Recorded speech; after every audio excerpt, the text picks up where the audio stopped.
आज की वीडियो में हम लग्जमबर्ग के टूरिस्ट वीज़ा में रिफ्यूज़ल्स के कारण देखेंगे कि किन किन कारणों के करके आपकी रिफ्यूज़ल आ सकती है। सब्सक्राइब कीजिए हमारे इस चैनल को और टूरिस्ट वीज़ा में आने वाले अपडेट्स के बारे में अप टू डेट रहिए।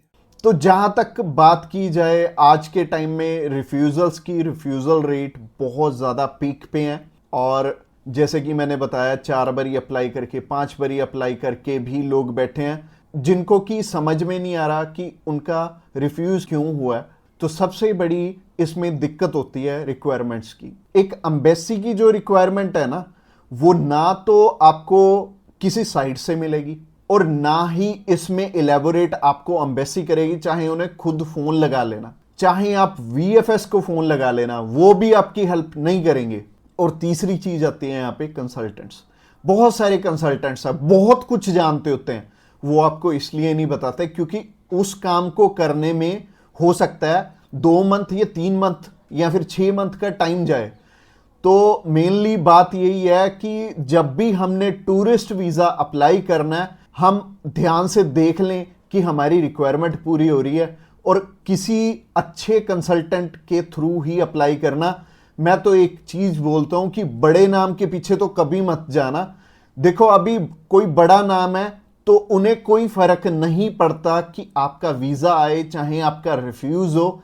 बट हाँ, जैसे हमारे जैसी कंपनीज हैं जो कि अप्लाई करने का भी खर्चा बहुत कम लेते हैं और इसके बाद भी आपको पूरी पूरी सपोर्ट करते हैं हर एक फील्ड में, हर एक चीज में आपकी डॉक्यूमेंटेशन बहुत अच्छे से बनाते हैं। क्योंकि जितने नॉमिनल कोस्टिंग हम लेके चल रहे हैं ना, अगर आपका वीजा आएगा तभी हमारा बेनिफिट है। अगर आपका वीजा आएगा, आप 10 रेफरेंस हमें दोगे तभी हमारा बेनिफिट है, अदरवाइज हमारा कोई बेनिफिट नहीं है। जो पर्सन आपसे ऑलरेडी 25,000 50,000 रुपए एडवांस में ले रहा है, उन्हें आपकी प्रोफाइल से कोई मतलब नहीं है। अच्छा, दूसरी तरह के कंसल्टेंट ये हैं कि जो हायर साइड पे 20-25,000 रुपए आपसे पहले भी लेते हैं और 10 लाख रुपए बाद में भी लेंगे। उन्हें भी आपकी प्रोफाइल से बहुत हद तक कोई मतलब नहीं है क्योंकि उन्होंने आपसे एडवांस ले लिया है और उन्हें यह फर्क नहीं पड़ता कि आपका वीजा आए या ना आए। वो अगर 10 केस अप्लाई करेंगे तो उसमें से एक वीजा तो वैसे ही आ जाता है, तो उनके 10 लाख रुपए तो वैसे ही बन गए। तो उन्होंने आपकी टेंशन क्यों लेनी है? तो सिंपल सी बात है, मैंने आपको अपना मोटिव बता दिया है कि हम रिक्वायरमेंट आपकी अच्छे से क्यों फुलफिल करवाते हैं जब भी आपने टूरिस्ट वीज़ा अप्लाई करना होता है। क्योंकि हमें आपसे बहुत कम पैसे मिलने हैं। अगर आपका वीज़ा नहीं आएगा, आपसे हमें रेफरेंस नहीं मिलेंगे, तो हमारा फायदा ही नहीं है इस काम में आने का। इसके अलावा पहला रीजन तो हो गया जो कि रिक्वायरमेंट के ऊपर है कि रिक्वायरमेंट अपनी बहुत अच्छे से समझ लेना और पूरी कर लेना, तभी वीजा अप्लाई करना। और दूसरा रीजन है कि आपके फाइनेंशियल डॉक्यूमेंट्स बहुत अच्छे से फुलफिल नहीं हुए होते। तो फाइनेंशियल डॉक्यूमेंट्स अगर अच्छे से पूरे नहीं होंगे तो एम्बेसी आपको वीजा, आप ही बताइए, कैसे देगी? उन्हें एक प्रॉपर प्रोफाइल चाहिए, उन्हें ऐसी प्रोफाइल चाहिए कि स्टेप बाय स्टेप आपके सारे डॉक्यूमेंट्स आपस में मैच कर रहे होने चाहिए। जैसे कि आपका जो ऑक्यूपेशन है, वहां से आपकी कितनी मंथली इनकम आ रही है और क्या वो उसी प्रोफेशन से इनकम आ रही है आपकी, और आपके फाइनेंशियल्स आपस में मैच कर रहे होने चाहिए, तभी आपका वीजा लगेगा। तो अगर आपको नहीं पता है कि आपके फाइनेंशियल मैच कर रहे हैं या नहीं कर रहे, तो आप क्या कर सकते हैं, आप अभी हमें कॉल कर सकते हैं। आप जान सकते हैं कि आपके फाइनेंशियल अच्छे से मीट कैसे होंगे। और कॉल तो आप इस वीडियो के एंड में ही हमें करना, क्योंकि आगे जो रीजन है वो भी बहुत स्ट्रॉन्ग रीजन है कि आपका वीजा इन इन कारणों से भी हो सकता है। प्रोफाइल का तो मैंने आपको बता दिया कि आप हमें कॉल कर लेना। इसके अलावा जो तीसरा सबसे बड़ा रीजन है वो है कि आपके यहां पे इंडिया में टाई स्ट्रॉन्ग ना होने, यानी कि इंडिया में आपका कोई ऐसा रीजन नहीं है कि आप वापस लौट के आओ। जैसे कि मैरिड है अगर कोई, तो उनकी वाइफ उनका रीजन बनती है वापस आने का, और अगर कोई अनमैरिड है उसको थोड़ी सी प्रॉब्लम ही आती है। बट इसका भी सोल्यूशन है कि आप बेटर है, अगर आप 20-21 साल के हो, 22 साल के हो, तो बाहर जाने के लिए मैरिज तो करोगे नहीं, तो कर क्या सकते हो, आप अपनी मम्मी या फिर अपने पापा में से किसी एक जने को अपने साथ में अप्लाई करवा लो। इससे क्या होगा कि अगर मम्मी आपके साथ जा रही हैं, आपका नहीं है वापस आने का स्ट्रॉन्ग रीजन, बट उनका बन गया, तो उनके चक्कर में आपका भी वीजा आ जाने वाला है। तो आप कर कह सकते हो या फिर मम्मी या फिर पापा को अपने साथ में अप्लाई करवा लो, तो ज्यादा अच्छा रहेगा, आपका भी टाई स्ट्रॉन्ग हो जाएगा। तो तीसरा रीजन हो गया। रीजन नंबर 4 की तरफ बढ़ते हैं। और जो चौथा रीजन है वो ये रीजन है कि आप यहां पे घूमने के लिए जा रहे हो, आपका पर्पस मैटर करता है। जब आप कवरिंग लेटर बना रहे हो तो कवरिंग लेटर ये तो आपके हाथ में नहीं है, ये तो आपके कंसल्टेंट के हाथ में है कि आपका पर्पस बहुत ज्यादा स्ट्रांग होना चाहिए, तभी आपको एक कंट्री वीजा देगी। और वीजा उन्हीं को मिलेगा, लाखों लोग अप्लाई करते हैं जिनका की एक पर्पस होगा, जिनका एक कारण होगा बाहर जाने का। वीजा सिर्फ उन्हें ही मिलने वाला है जिनका एक रीजन बहुत ज्यादा स्ट्रांग होगा। तो रीजन बहुत ज्यादा आपका स्ट्रांग बनाएंगे अगर आप हमारे थ्रू अप्लाई करेंगे।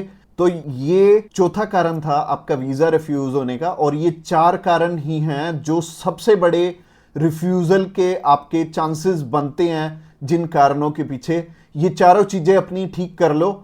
और जैसे मैंने पर्पस में बताया, पर्पस आपका बहुत ज्यादा स्ट्रांग हो जाएगा अगर आप हमारे थ्रू अप्लाई करेंगे।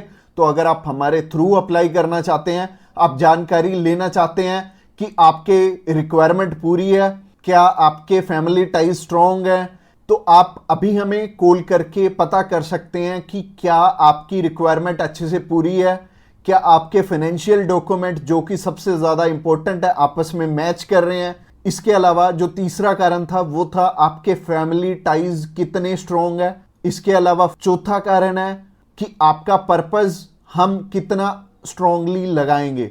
इसके ऊपर आपका वीजा डिपेंड करेगा। और वीजा चाहे आप फर्स्ट टाइम अप्लाई कर रहे हो, चाहे ऑलरेडी आपके 1 रिफ्यूजल है, 2 है, 3 है, 4 है, जितनी मर्जी आपकी रिफ्यूजल्स हैं, मैटर नहीं करती। हमारे पास बहुत सारे लोग आते हैं, एक पर्सन का हमने अप्लाई करके दिया था और उनका टोटल 12 बार रिफ्यूज था, 13th टाइम उनका वीजा आया था।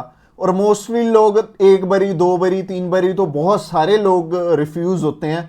कई लोग तो 4-4, 5-5, 6-6 बार रिफ्यूज होते हैं। इवन उन्हें यह नहीं पता लगता कि हम करें तो करें क्या। वीजा तो हमें लेना है और लेना भी बिल्कुल सही मायने में है, एक्स्ट्रा पैसे दे के नहीं लेना, एक बिल्कुल नॉमिनल चार्जेस में ही अप्लाई करवाना है किसी से। तो उस कारण में वो ट्रैवल हिस्ट्री वाली साइड भी जाते हैं। तो ट्रैवल हिस्ट्री वाली साइड मैं तो बिल्कुल नहीं बोलूंगा कि आपको ट्रैवल हिस्ट्री बनानी चाहिए, क्योंकि इस टाइम एयर टिकट्स ही इतनी महंगी हैं कि अगर आप एक कंट्री में भी ट्रैवल करते हैं तो आपका 70 से 80 हज़ार रुपये लग जाते हैं। इसके अलावा अगर आप 3-4 कंट्रीज में ट्रैवल कर लिए तो आपके 3-4 लाख रुपए खराब हो जाने वाले हैं। और जैसे कि मैंने आपको पर्पस वाली वीडियो में बताया था, 15 से 16 हज़ार रुपये में आप हमारे थ्रू अप्लाई कर लेंगे और आप कम से कम 3 लाख रुपए में अपना 20 बारी अप्लाई कर पाओगे।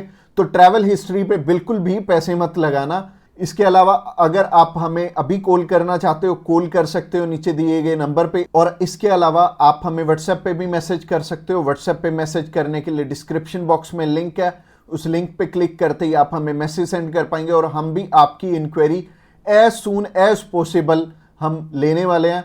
और हमारी टीम्स ऑफ एक्सपर्ट्स हमेशा रेडी है और वो सारे टीम मेंबर्स को पर्सनली मैंने ही ट्रेंड किया हुआ है और आपकी हर एक ज़रूरत को वो समझेंगे और फिर उसी अकॉर्डिंग आपको गाइड करेंगे। और आपको बिल्कुल भी टेंशन नहीं लेनी, जब भी आपने वीज़ा अप्लाई करना है आप हमारे थ्रू ईजिली कर सकते हैं। अगली वीडियो हमारी सी टाइप के वीज़ा के ऊपर रहने वाली है कि सी कैटेगरी में बहुत सारे हमारे पास ऑप्शन होते हैं अलग अलग, जिनके थ्रू की वीज़ा अप्लाई करने में हमारा पर्पस बहुत स्ट्रॉन्ग हो जाता है। तो सी टाइप में जैसे कि बिजनेस वीज़ा हो गया, स्पोर्ट्स वीज़ा हो गया, कल्चर वीज़ा हो गया, मेडिकल वीज़ा हो गया, तो ये सारे वीज़ा के बारे में हम बात करने वाले हैं जो कि हमारी नेक्स्ट वीडियो रहने वाली है।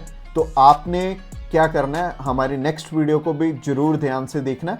Thanks a lot for watching this video till the end और मिलते हैं किसी बढ़िया सी वीडियो में नेक्स्ट टाइम।